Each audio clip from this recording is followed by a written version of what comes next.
Download aplikasi Bekal Islam dan kunjungi web bekalislam.com.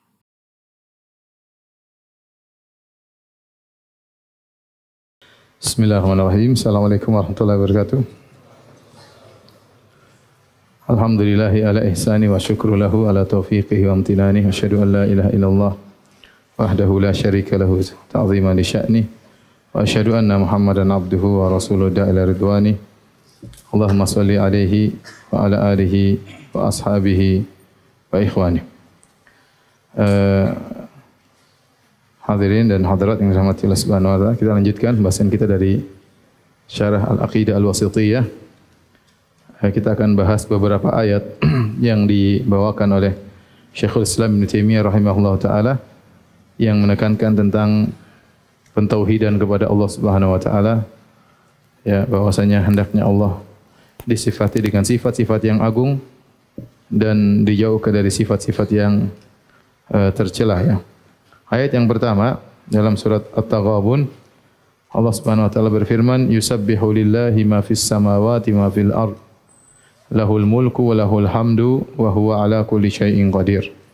Surat At-Taghabun yang pertama, yusabbihu lillahi ma fis samawati ma fil ard, lahul mulku wa lahul hamdu wa huwa ala kulli syai'in qadir.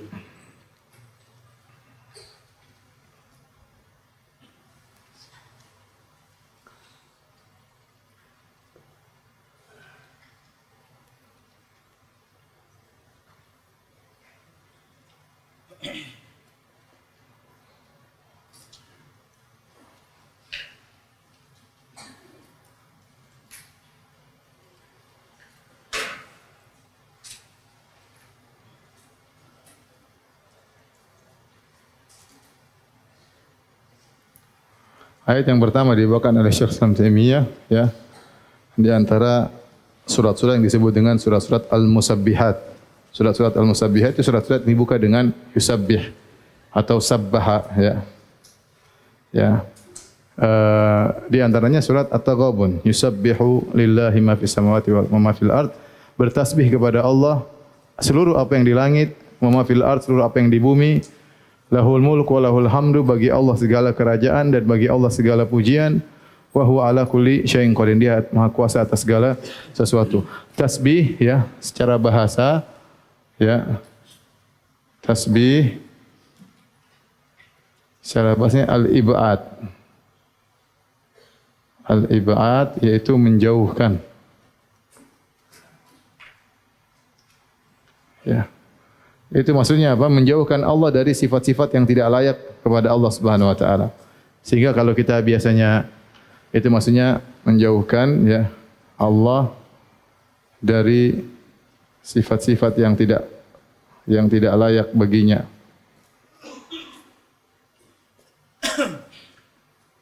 Maka biasanya kita terjemahkan dengan kata mensucikan, ya. Maha suci. Maka tasbih, ya, tasbih cakup dua, yaitu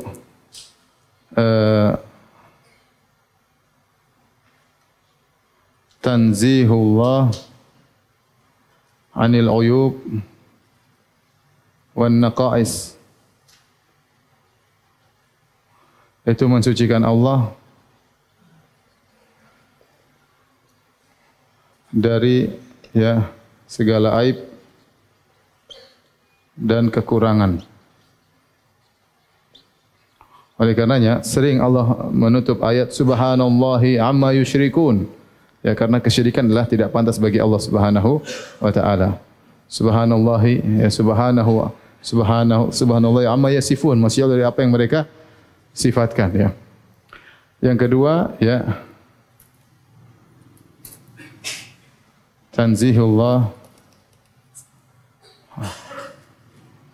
amman yusyarikuhu fi kamalihi, itu mensucikan Allah dari sesuatu yang menyerupai Allah dalam kesempurnaannya.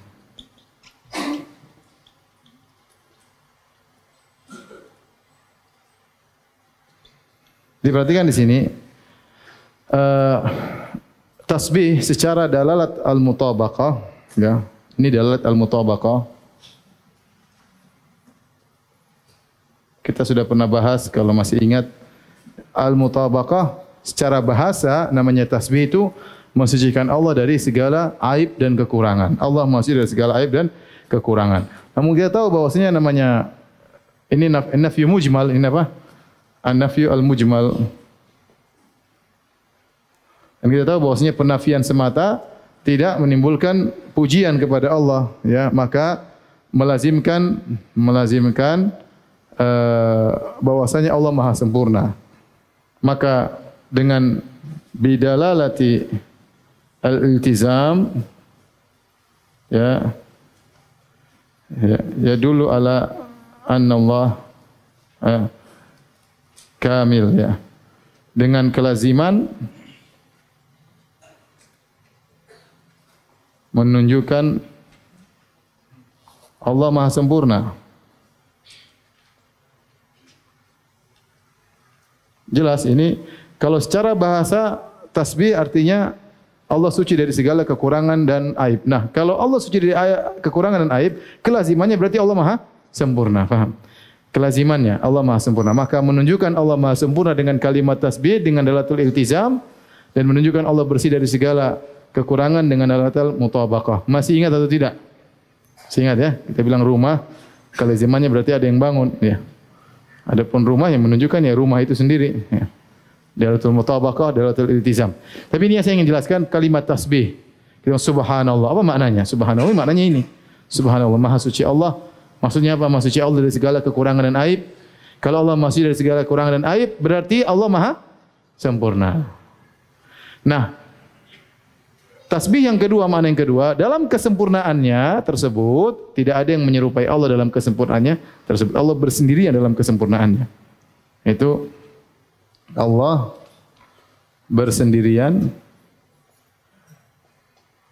dalam kesempurnaan, dalam sifat-sifatnya yang sempurna.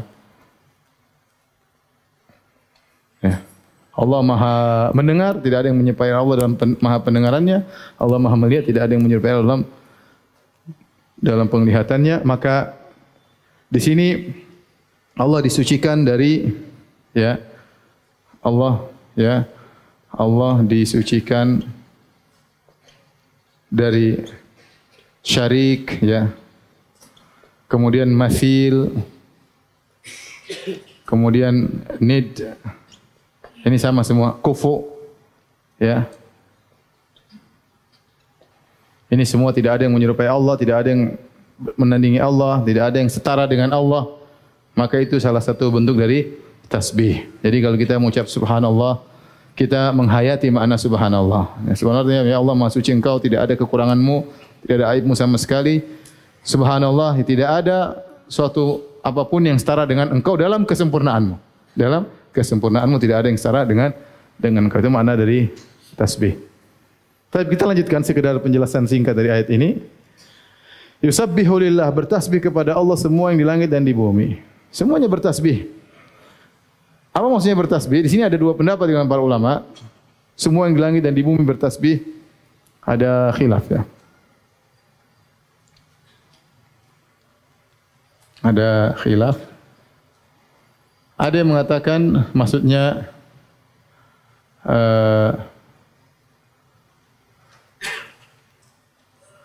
tasbih ad-dalalah.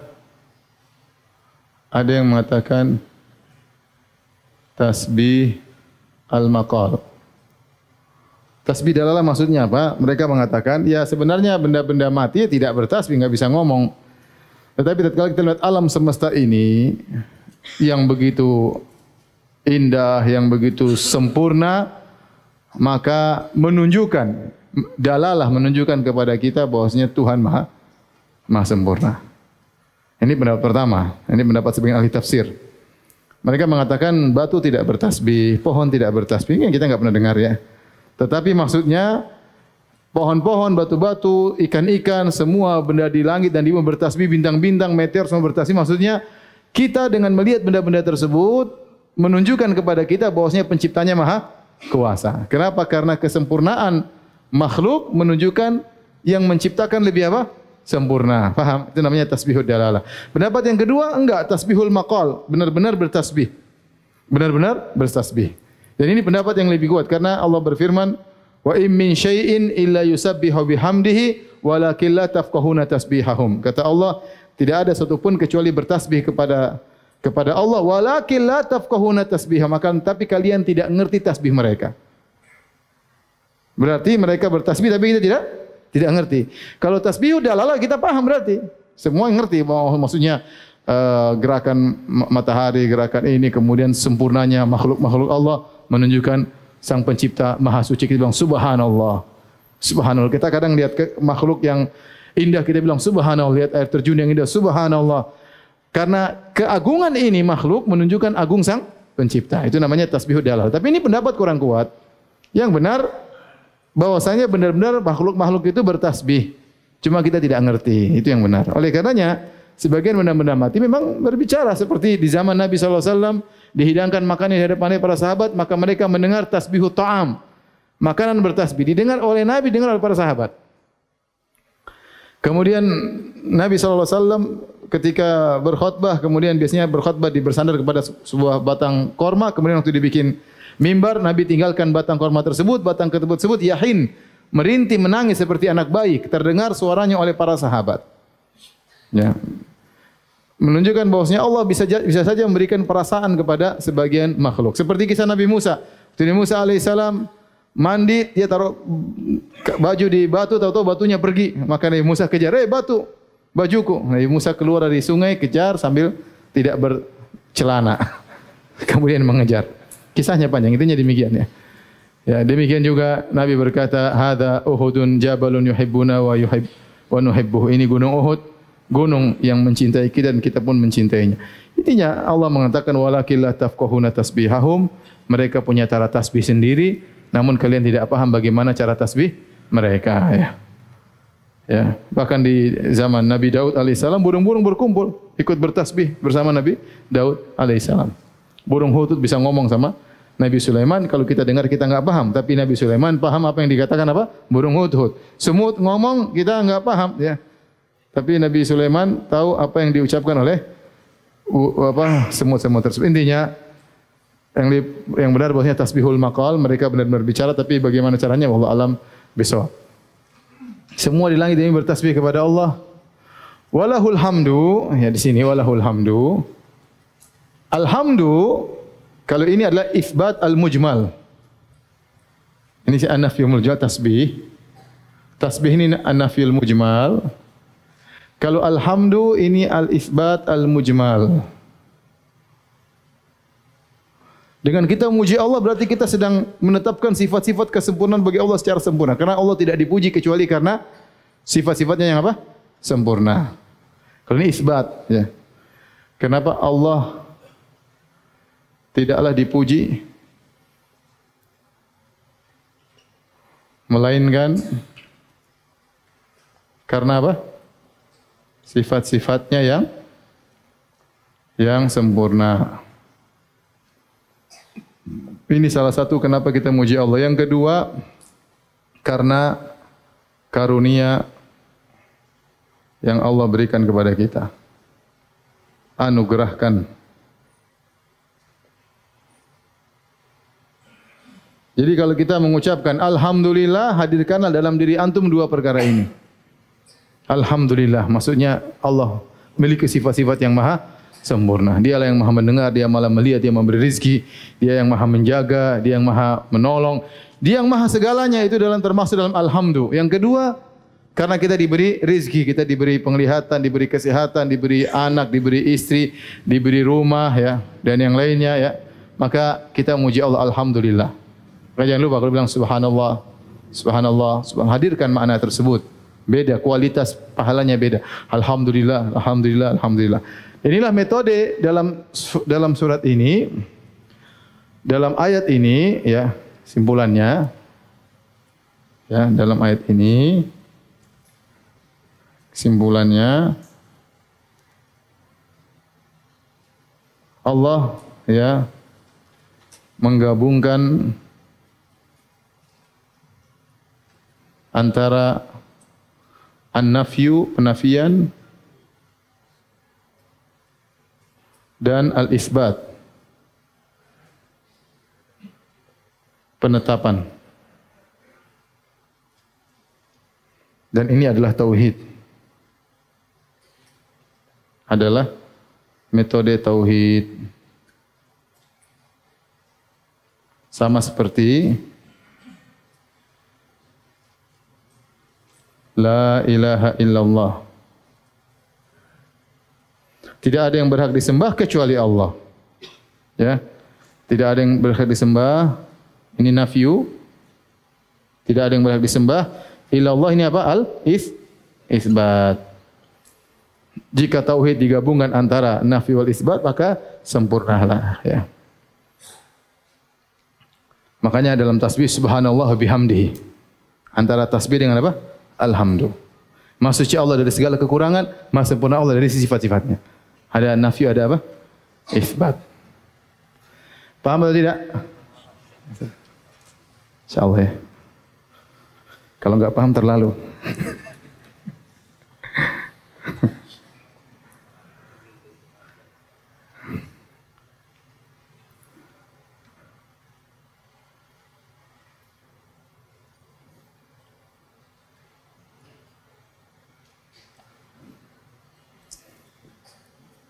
Ini mukaddimah terakhir, mulai pekan depan mulai masuk masalah istiwa, masalah arsy, masalah uluwullah, masalah syubhat-syubhat ya. Ini kemarin semua mukaddimah ya.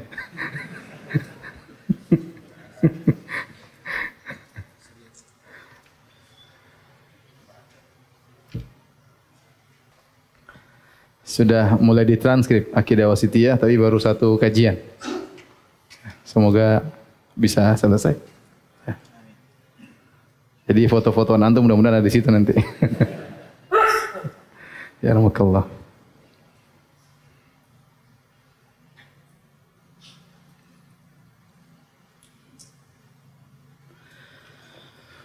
Ayat berikutnya dalam surat Al-Furqan ya, ini insyaallah dan sedikit pembahasannya. Kata Allah Subhanahu wa taala, Tabarakalladzi nazzalal furqana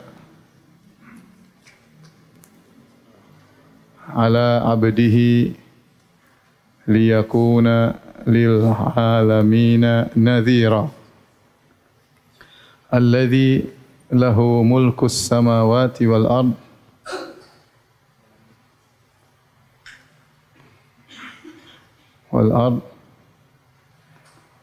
wa lam yattakhidh waladan alladhi lahu mulku samawati wal ard wa lam yattakhidh waladan wa lam yakun lahu syarikun fil mulk wa lam yattakhidh waladan wa lam yakun lahu syarikun fil mulk wa khalaqa kulla syai'in faqaddarahu taqdira. Faqaddarahu taqdira. Ya, ini surat Al-Furqan. Tapi kita bahas tabarakalladzi, tabarak sebagaimana pernah kita jelaskan, yaitu azuma khairuhu, yaitu yang maha agung keberkahannya, kebaikannya. Ya. Yang maha agung dan banyak keberkahan dan kebaikannya.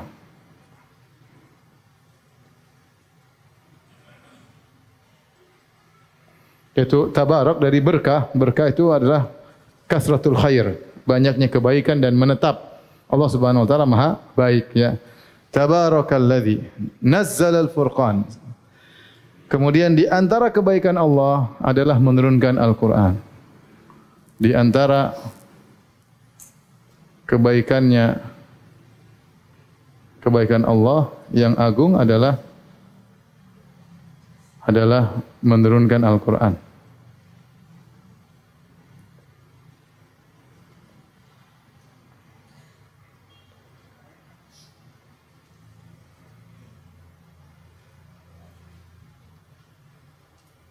Makanya dalam surat An-Nahl yang disebut oleh para ulama dengan surat An-Ni'am, surat yang isinya Allah sebutkan banyak kenikmatan.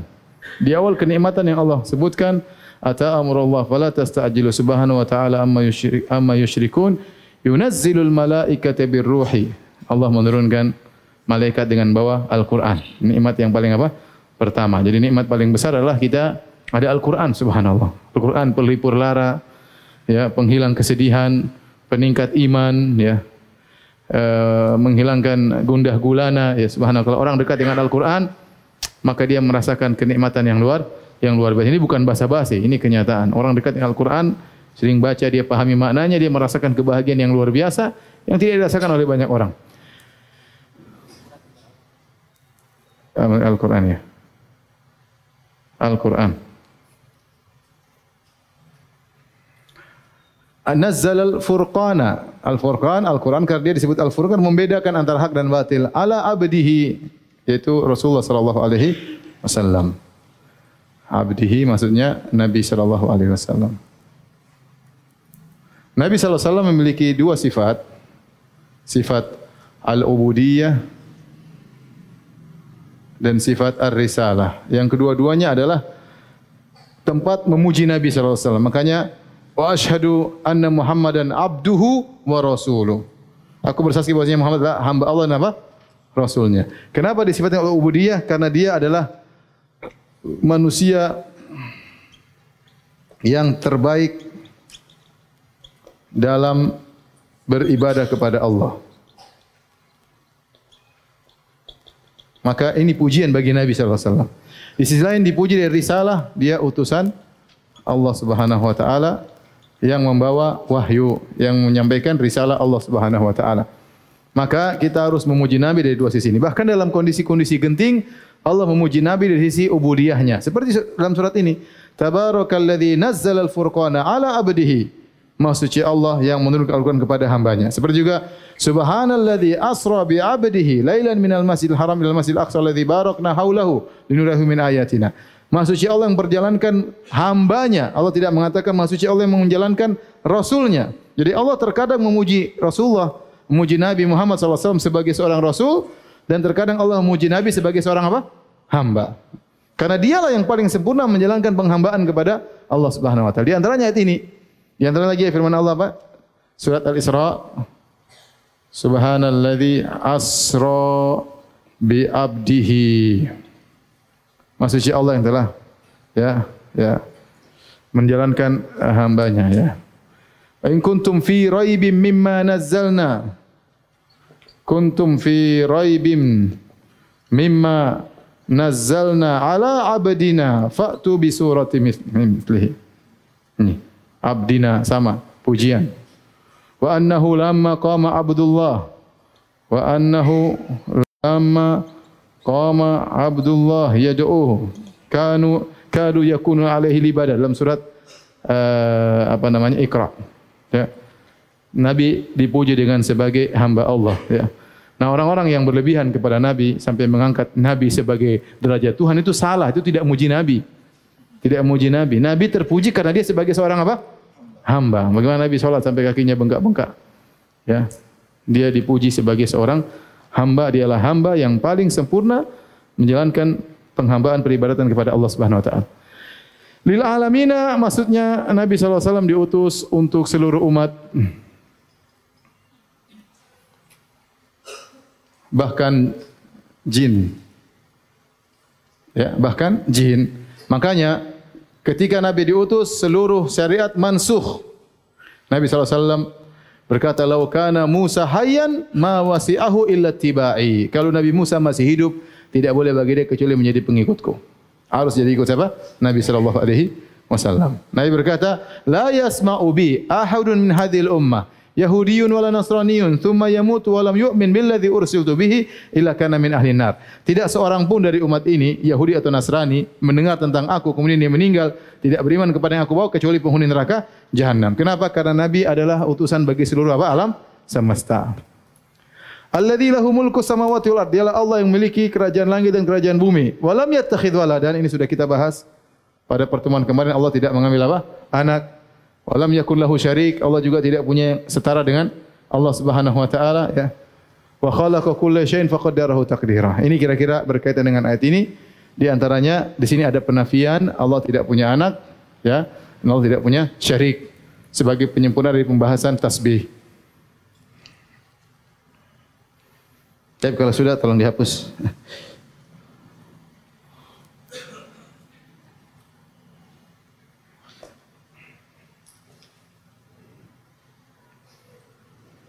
Surat berikutnya ini juga masih menjelaskan tentang kesempurnaan sifat Allah. Kata Allah Subhanahu wa taala, "Mattakhadallahu min waladin wa ma kana ma'ahu min ilahin idzan la dhahaba kullu ilahin bima khalaqa wa la ala ba'dhuhum ala ba'd subhanahu wa ta'ala amma yusyrikun amma yasifun. Ya. Dalam surat Al-Mu'minun.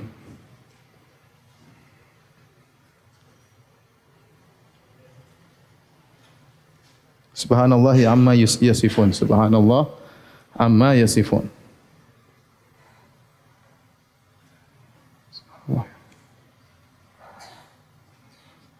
Taib, perhatikan di sini, adapun ayat berikutnya sama masih menjelaskan kesempurnaan Allah dan penafian yang ingin mengganggu keesaan Allah dalam kesempurnaannya. Ya, ayat-ayat tadi kita bawa untuk menyempurnakan bahasan Allah. Tidak ada yang sama dengan Dia dalam kesempurnaannya. Yang pertama adalah Allah tidak punya anak, ya. Mattakhadallahu min waladin, ini sudah kita bahas, sudah dibahas. Ya. Pada pertemuan kemarin, ya. Taib, wa ma kana ma'ahu min ilah. Tidak ada Tuhan lain bersamanya. Kalau ada Tuhan lain, idzan la dhahaba kullu ilahin bima khalaq. Kalau ada Tuhan lain, maka masing-masing akan pergi dengan ciptaannya.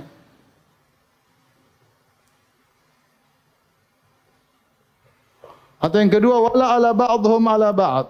Atau yang kedua, yang lain mengungguli yang lainnya. Yang satu mengungguli yang lainnya.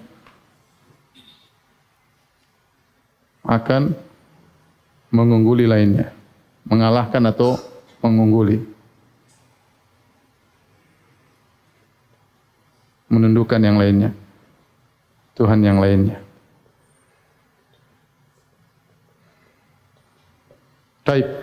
Subhanallah amma yasifun. Maksudnya Allah dari apa yang mereka sifatkan. Ini sudah tidak perlu kita bahas. Sekarang Allah sebutkan agar kita berfikir. Ini ada sebut dengan istilah dalil tamanu, dalil at-tamanu, ya. Istilah saja, ya.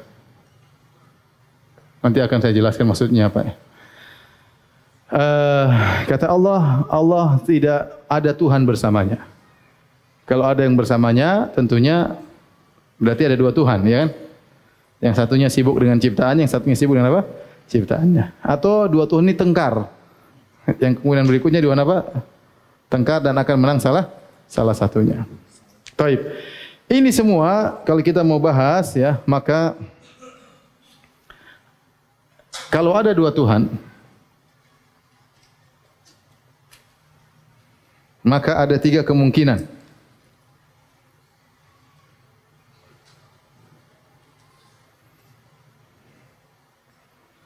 Kemungkinan pertama, mereka berdua bekerja sama.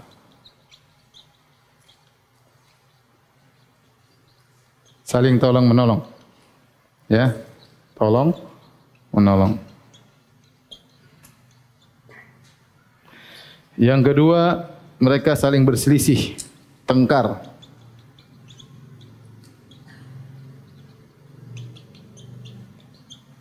Yang ketiga, ya, masing-masing sibuk dengan makhluknya. Masing-masing bersendiri sibuk dengan ciptaannya. Ciptaan masing-masing. Baik.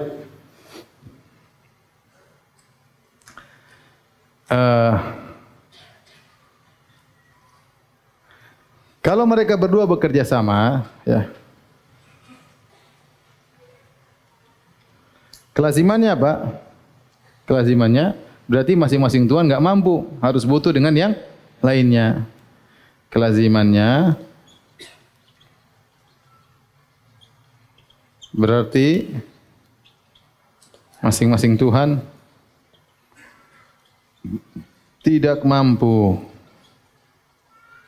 sehingga membutuhkan yang lain. Kalau begitu, masing-masing tidak pantas jadi Tuhan.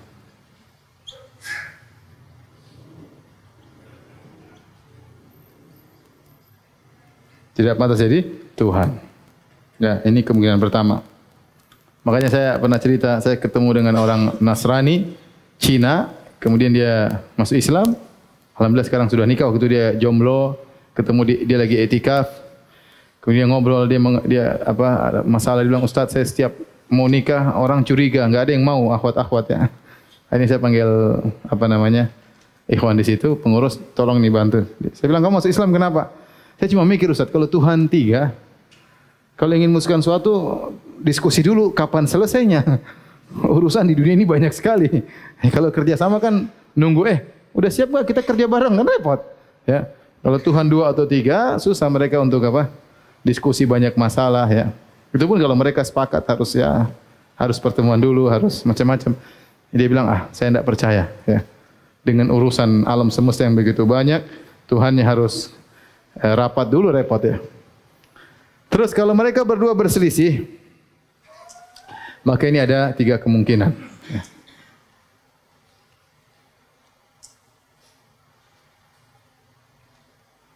Ini yang disebut dengan dalil tamanu ya. Kemungkinan pertama, kemungkinan kedua, kemungkinan ketiga. Adapun yang pertama, ya berselisih, bertengkar nih, ya keinginan, kehendak bukan keinginan, kehendak keduanya terpenuhi.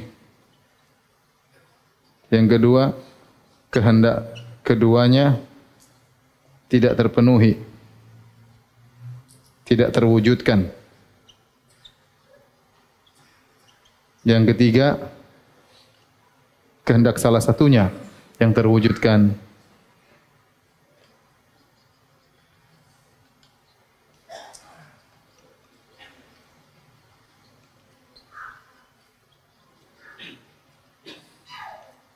Perhatikan sini.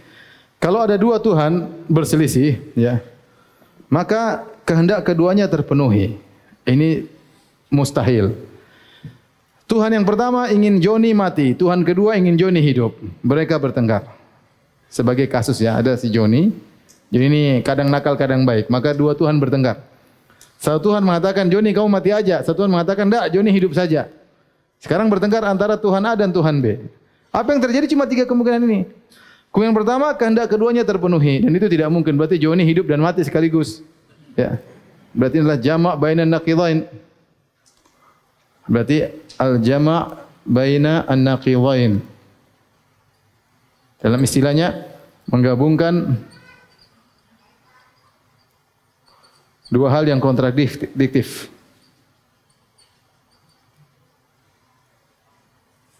Disinya. Gak mungkin. Ya. Kemungkinan kedua, tidak terpenuhi dua-duanya. Joni tidak jadi mati dan juga tidak jadi hidup. Sama aja enggak? Saya ulang ya. Yang pertama, Tuhan A ingin Joni mati, paham? Tuhan B ingin Joni apa? Hidup. Kemungkinan pertama, dua-duanya dikabulkan. Tuhan A ingin Joni mati, matilah si Joni. Tuhan B ingin Joni hidup, hiduplah si Joni. Maka si Joni berkumpul padanya antara hidup dan mati. Dan ini enggak mungkin. Yang kedua, kehendak keduanya tidak dikabulkan. Maka ini pertama, ini berarti nafyu an-naqidain. sama dengan al-jama' bainan naqidain. Sama. Ya, mengumpulkan, menghilangkan dua hal yang kontradiktif sama dengan mengumpulkan dua hal yang kontradiktif, sama-sama mustahil.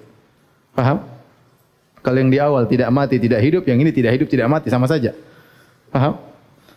Kalau kehendak Tuhan A dan Tuhan B tidak terkabulkan dua-duanya, maka sama saja dengan menafikan yang dua kontradiktif, sama saja mengumpulkan dua yang kontradiktif. Paham atau tidak? Yang benar. Saya ulangi, si Tuhan A ingin Joni apa? Mati. Tuhan A ingin Joni mati. Tuhan B ingin Joni apa? Hidup. Kalau kemungkinan pertama dua-duanya dikabulkan, terwujudkan berarti Joni apa? Hidup dan mati. Kemungkinan kedua, dua-duanya tidak terwujudkan, berarti Joni mati dan hidup. Sama saja. Nafyun naqidain sama dengan jamak ma'itun sama dengan mustahil. Yang kedua, kalau tidak terkabulkan, tidak terwujudkan, yang tidak pantas jadi Tuhan. Jadi Tuhan kok keinginannya tidak terpenuhi gitu loh. Tidak pantas jadi apa? Tuhan. Paham? Tinggal yang ketiga, kehendak salah satunya terwujudkan, maka dialah yang berhak, dialah yang the winner, siap jadi Tuhan. Tuhan satunya sudah tewas. Dialah yang jadi Tuhan. Maka Tuhan tetap harus apa? Satu. Paham? Paham tidak? Tapi kemungkinan ketiga, masing-masing berdiri sibuk dengan ciptaannya masing-masing.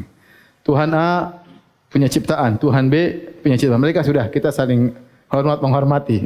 Antara Tuhan dan Tuhan B saling apa? Menghormati, sudah tidak usah saling mengganggu, masing-masing sibuk dengan apa? Kekuasaannya. Ini kenapa? Ini juga mustahil. Ini mustahil. Kenapa mustahil? Siapa yang bisa jawab? Kenapa mustahil? Karena kenyataan menunjukkan kemustahilan. Seandainya ada dua Tuhan, pasti alam semesta berbeda-beda modelnya.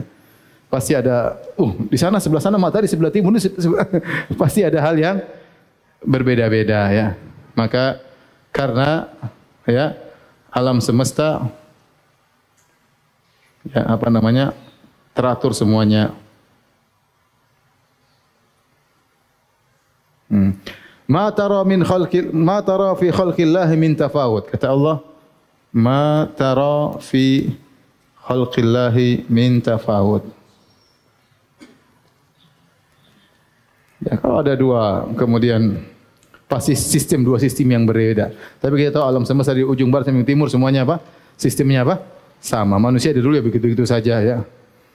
Tapi inilah pembahasan bahwasanya Tuhan hanya cuma satu.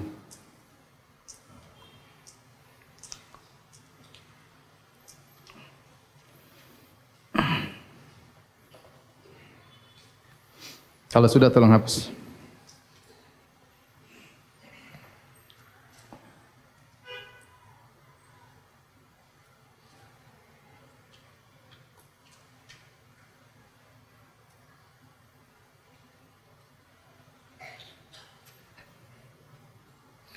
Ayat berikutnya dalam surat An-Nahl kata Allah Subhanahu wa taala, "Fala tadribu lillahil amsal. Innallaha ya'lamu wa antum la ta'lamun."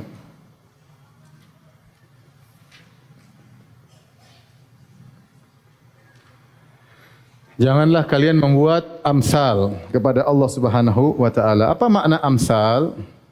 Amsal secara umum, al-amsal secara umum ditafsirkan menjadi dua, yaitu al-awsaf wan nu'ud.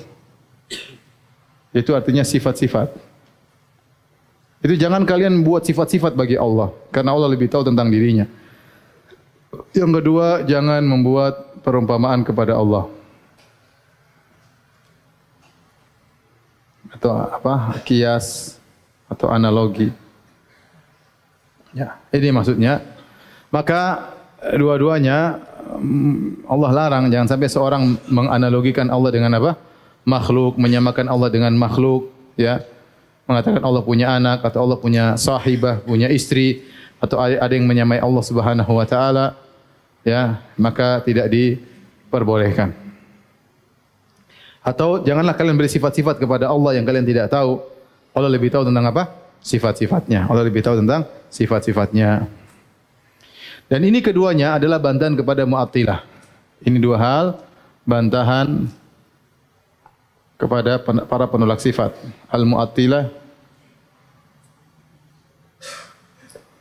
para penolak sifat.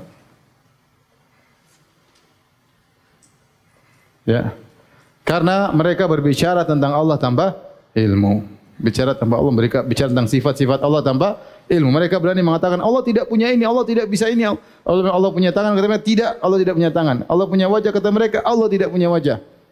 Allah bilang Allah cinta, Allah tidak mencintai. Mereka berani ngomong tentang sifat-sifat Allah. Paham? Padahal yang lebih tahu tentang Allah, Allah apa siapa? Ya Allah yang lebih tahu tentang sifat-sifatnya. Kalau Allah bilang Allah rahmat, ya kita bilang rahmat. Oh, Allah enggak bisa rahmat, maksudnya menghendaki. Rahmat maksudnya menghendaki. Allah mencintai. Oh, enggak bisa Allah mencintai. Allah tidak bisa mencintai dan Allah tidak bisa dicintai. Mereka berani ngomong demikian. Ya. Kita bilang yang lebih tahu tentang Allah, ente apa Allah? Allah lebih tahu tentang sifat-sifatnya. Kalau Allah bilang ente tinggal imani saja, apa susahnya? Paham? Ya. Karena mereka berani ngotak-ngatik sifat-sifat Allah. Ini tidak boleh. Allah bilang semuanya sifat. Kalau Ahlus Sunnah mudah. Semua yang Allah sifatkan dalam Al-Quran dan hadis kita tetapkan. Apa susahnya? Yang penting tidak seperti makhluk. Selesai. Tidak perlu ditakwil, tidak perlu di ini, tidak perlu dianu. Tapi mereka tidak. Oh ini enggak masuk akal. Harus begini, arti ini enggak masuk akal. Ini ditolak, ini ditolak, ini ditakwil macam-macam. Yang kedua, tidak boleh kita menganalogikan Allah dengan Allah dan menamakan Allah dengan makhluk, menyamakan Allah dengan makhluk. Dan ini juga dilakukan oleh ahlul bidah dengan dua model kias, ya, namanya kias tamthili sama kias syumuli, ya. Aduh, saya mau jelaskan juga antum. Kias tamthili itu menamakan antara satu dengan yang lainnya, seperti contoh sederhana menyamakan antara misalnya korma dengan beras, sama-sama bayar zakat misalnya, ya. Atau menyamakan suatu dengan yang lainnya, ya. Nah, ini mereka kerjakan kias tamtsili, ini dilakukan ahlul bidah seluruhnya. Karena mereka pasti para penolak sifat, mereka, ya, mereka menyamakan Allah dengan makhluk sebelum menolak sifat. Menolak sifat. Dan hasilnya pun ya tamsil juga sama, ya. Contoh ya. Ar-Razi dari imamnya Asy'ariyah tatkala menolak Allah di atas arsy, sebelum dia menolak dia mengatakan kalau Allah di atas arsy berarti Allah lebih kecil daripada arsy, berarti Allah butuh kepada arsy, kalau arsy-nya jatuh Allah juga ikut jatuh. Itu kalau manusia, paham? Jadi berarti Allah tidak di atas arsy. Jadi sebelum dia menolak dia permisalkan Allah juga dengan apa? Makhluk. Contoh, Allah tidak punya tangan. Kalau Allah punya tangan berarti tangannya begini, sama. Berarti sebelum dia nolak dia sudah menganalogikan dalam otaknya.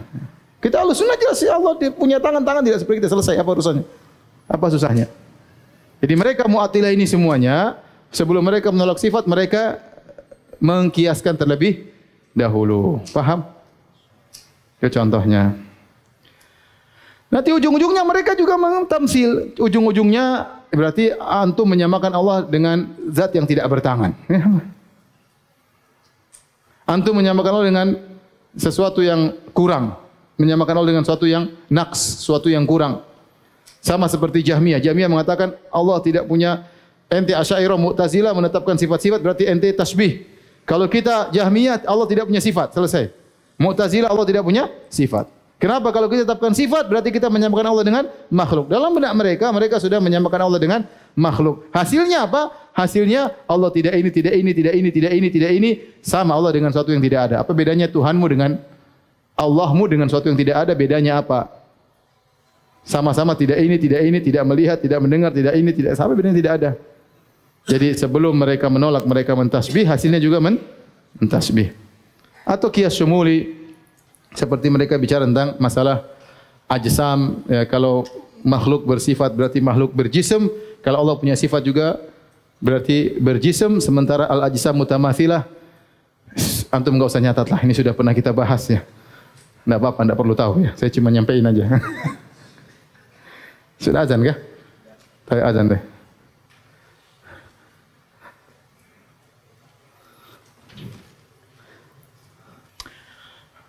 Hadirin dan hadirat Allah Subhanahu wa taala. Jadi yang dilarang kepada Allah adalah dua kias, kias tamtsili dan kias syumuli. Kias tamtsili itu apa? Adalah apa istilahnya? Misalnya kita bilang pohon kelapa sama dengan pohon korma, sama-sama berdiri. Itu langsung. Kita satu langsung berhadapan satu dengan satunya. Itu namanya kita memisalkan pohon korma dengan pohon apa? Pohon kelapa sama-sama tinggi menjulang ke atas. Itu namanya kias tamtsili, menyamakan, ya. Dalam hal ini seorang mengatakan misalnya tangan Allah sama dengan tangan saya. Itu namanya kias tamtsili, menyamakan langsung.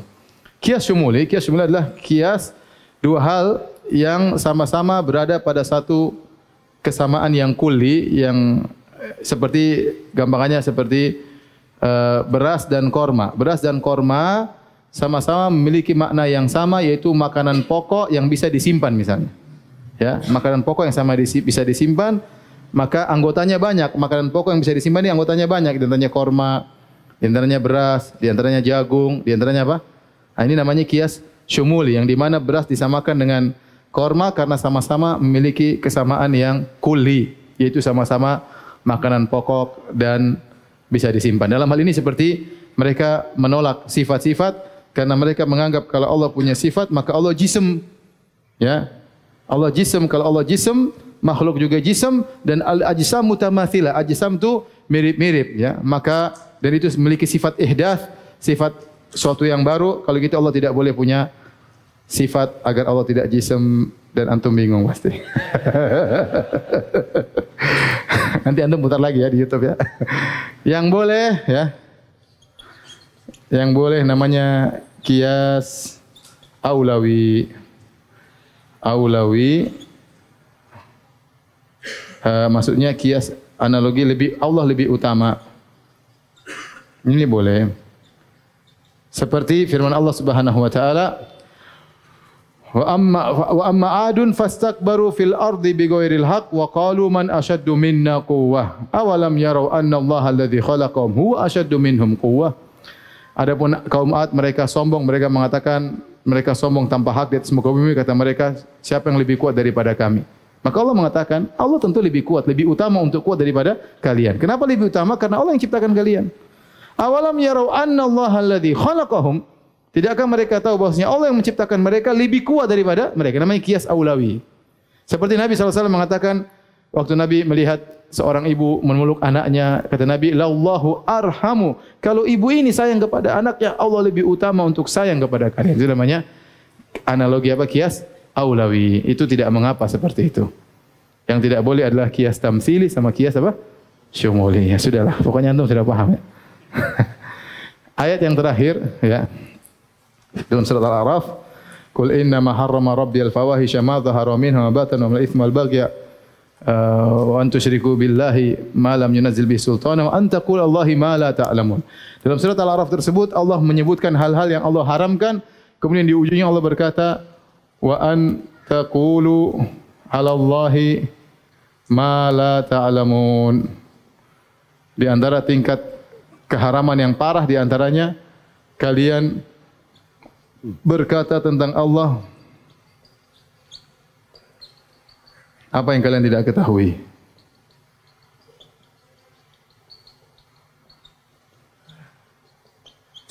Maka hati-hati, kita ini mencakup zat dan sifat-sifat Allah, dan juga mencakup syariat-syariat Allah. Tidak boleh seorang berbicara tanpa ilmu. Tidak boleh orang berfatwa tanpa ilmu. Kalau syariatnya saja bahaya, enggak boleh ngomong tanpa ilmu, apalagi tentang sifat-sifat dan zat. Syariat Allah kita masih bisa analogikan. Karena Allah menurunkan syariat dengan hikmah. Apalagi yang ini saja pakai analogi, tidak boleh kita bicara tanpa ilmu. Padahal syariat kan kita tahu ilahnya apa, sebabnya apa, tujuannya apa. Apalagi bicara tentang zat dan Allah yang tidak bisa kita analogikan. Faham? Oleh karenanya, lebih baik kita pasrah, dan ini akidah Ahlus Sunnah, lebih utama apa yang Allah tetapkan, apa yang Allah bilang kita beriman. Selesai mudah. Allah bilang punya sifat ini, punya sifat ini, punya sifat ini, kita tetapkan. Yang penting bukan seperti sifat apa? Makhluk. Tidak perlu kita ta'wil, tidak perlu kita tolak. Karena di antara dosa besar an taqulu 'ala Allahi ma la ta'lamun. Kalian berbicara tentang Allah apa yang kalian tidak ketahui, ya. Ya.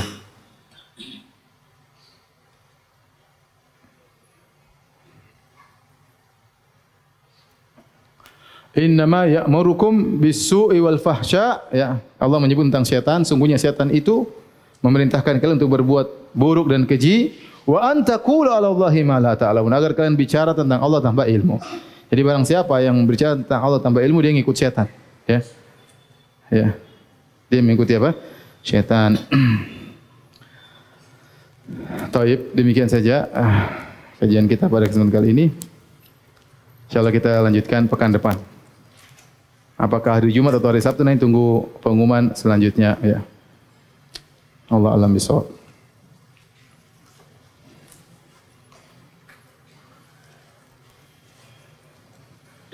Apakah benar nama-nama Allah pasti mempunyai sifat, namun sifat-sifat Allah belum tentu mempunyai nama?